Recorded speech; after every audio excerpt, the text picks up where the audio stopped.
finally. They should have had this a long time ago like they do in Facebook or Instagram.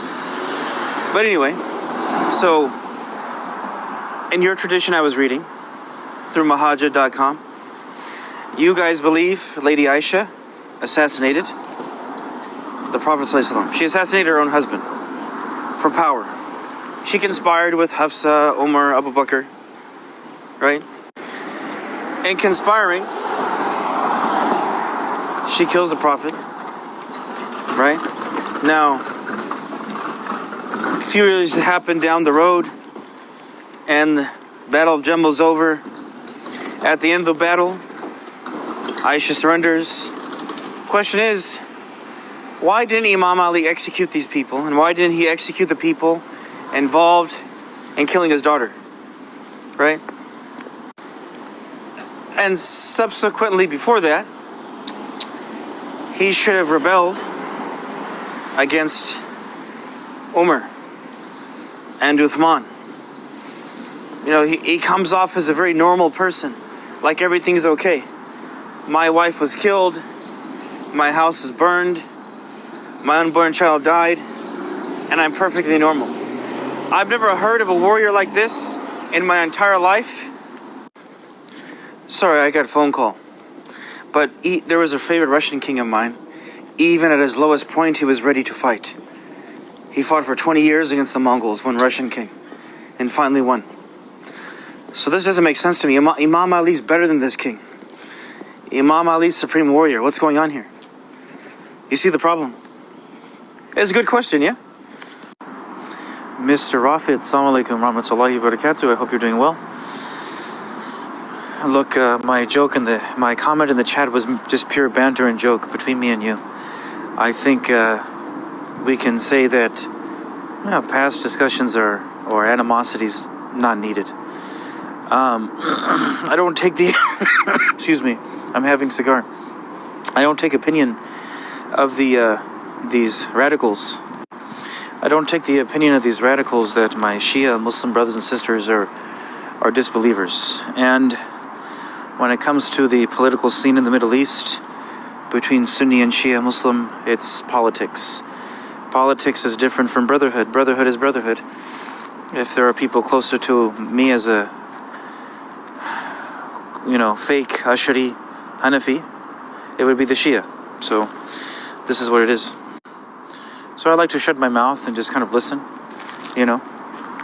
That's why I didn't come on the stage, So you learn to, certain spiritual practices make you, better person, give you wisdom, think before you speak. But, nonetheless, your rooms are interesting, so you'll see me around, inshallah. I hope you're doing well, and God bless. Wa alaikum assalam wa rahmatullah wa barakatuh.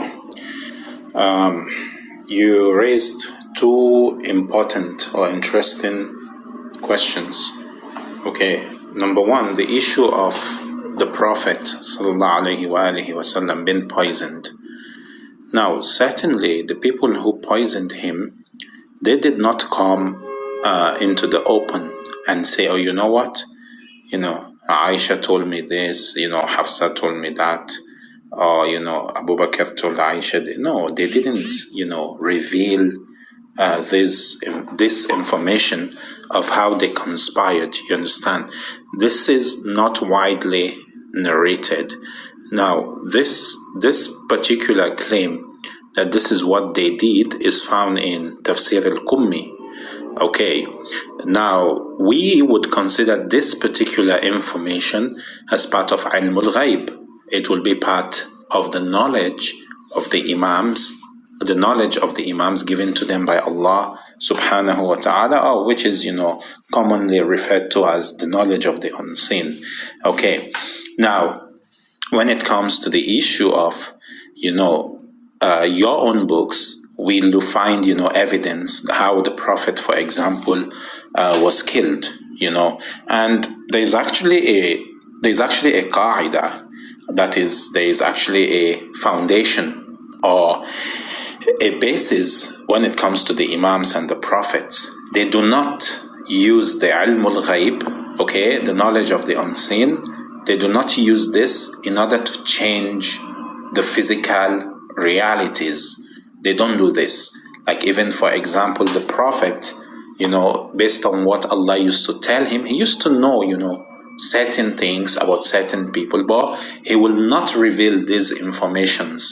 Why? Because if he does, they will alter the balance of things. The physical laws will be useless, more or less. There would be no need, for people to struggle to go to Jannah. Allah can simply, call it a day, and the good people go to heaven. Israfil will blow the trumpet. The good people will go to heaven, and the bad people will go to hell. Khalas, the curtain is drawn, like in a theater. Everything, the show is finished. It's over. But this is not the sunnah of Allah. Even Allah said, He created this life, as a test. For example, in Surah Al-Mulk, so that everybody will be accounted for, so that everybody will be brought to account. Everybody will be rewarded for the good deeds they did, and they will be punished for the bad they did. This is like justice with hujjah that Allah is actually presenting. So no, I wouldn't expect Imam Ali to say, oh, you know what, you guys, I have knowledge of the unseen. Allah has told me, or the messenger of God has told me that you're the ones who killed him. I'm going to punish you. What? The outcome of this would be, you're slandering, just like you guys, will accuse us today. Those your heroes, they would have accused Imam Ali of, slandering them. Be like, oh, you know what? You're slandering us that we killed the Prophet, and then we have to punish you. So, of course, this, kind of, special information, they are found in our books, and over the centuries they were not easily even accessible for everybody. Anyway, so this point, about Imam Ali punishing them or what? No, of course he's not going to do that. And of course you have a hadith in, I think, Muslim, whereby the Prophet said, he was not sent to search the bellies of men. He does not rule based on what is in you that he knows. Even if he has the ilm al-ghayb, he wouldn't do that. Now, the question will be, I will, inadvertently, I will turn it on you. I will say, oh, you know what? Abubakr was poisoned. Abubakr was killed. This is, everybody says this, Now the question will be, who killed Abubakr? And when he passed away, there were certain people around him who at the same time, they also, mysteriously, they died. But it is agreed that Abu Bakr, was poisoned. Now, the question will be, why, didn't Umar, for example, when he took over, why didn't he punish or search for the killers of Abu Bakr? Why didn't he punish the killers of Abu Bakr? He never did that, and the Sunnis accept that Abu Bakr was poisoned.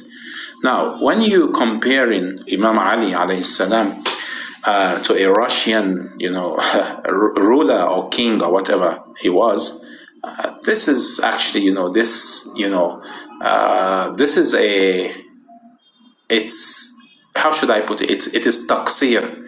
It is a shortcoming on your part in understanding the position and the wisdom and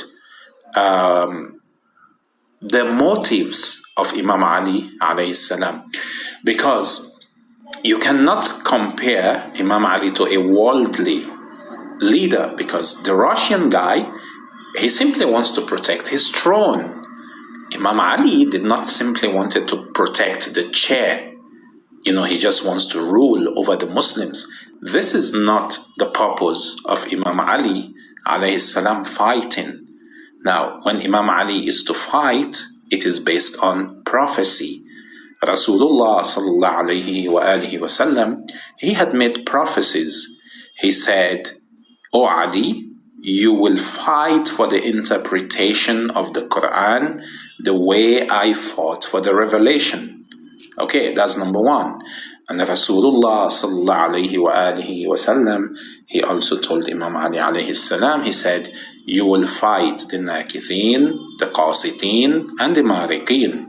So the battles, the 3 battles that Imam Ali had fought, they were what? Based on prophecy. Okay, our prophecies. If Allah and His Messenger would have told him to rise up against those 2, he would have done the same thing.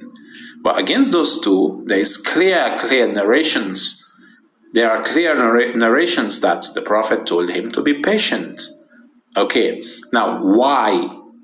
Because when the Prophet just, he passed away, the Munafiqeen were there, like the likes of Abu Sufyan, that came to Imam Ali and said, I will bring you armies and all this, just fight Abu Bakr and Umar, and take, this caliphate, or take the caliphate, take the power. And, Abu Sufyan used to provoke or make fun of Abu Bakr or insult him and say, oh, he's from the lowest, of the Arabs. It mocks the family of Abu Bakr. So in the end of the day, the motive of Imam Ali was not the sulta, what is known in Arabic as sulta, or, the power. Imam Ali's position was to protect the deen, to make sure that Islam continues, to make sure that people continue to uphold the salah, uphold the siyam, uphold the, the tenets of Islam. The spirit of Islam continues to thrive. This is the purpose of Imam Ali. It's not, who collects the zakat and, who is sitting down, and they are putting, carpet under his. This is all this worldly gains. This is not what Imam Ali wanted. The Russian king, yeah, of course, he will fight till the last because, he wants his power. He wants to protect his kingdom.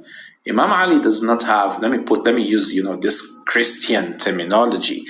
The kingdom of Imam Ali is not of this world, it's a spiritual kingdom. And of course, I'm not, using what the Christians are saying, has hujjah upon me. No, I'm saying this, or even upon you. I'm saying this, borrowing the term to actually demonstrate that Imam Ali's concern is actually the religion.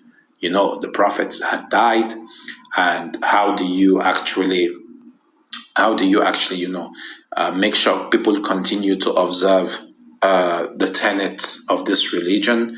The Adhan continues to be heard. So these are the things that, Imam Ali alayhi salam, so that Allah will be worshipped on the earth. Allah will be remembered on the earth. This is the purpose of Imam Ali. It's not who is the king, who is the, the worldly caliph or the political caliph. That's the least of his own concern. And that is why we, as Shias, whether, Imam Ali alayhi salam, whether he actually was the caliph or he was not the caliph, whether he had political power or he did not, in order to obey Allah, we say he's the one Allah has chosen, he's the one Rasulullah declared in Ghadir Khum, and we continue to recognize that fact and to have iman in what Allah and His Messenger wanted and they declared, and we continue to uphold that Imam Ali was the first Imam, irrespective whether he had political power or not. Wassalamu alaikum wa rahmatullahi wa barakatuh.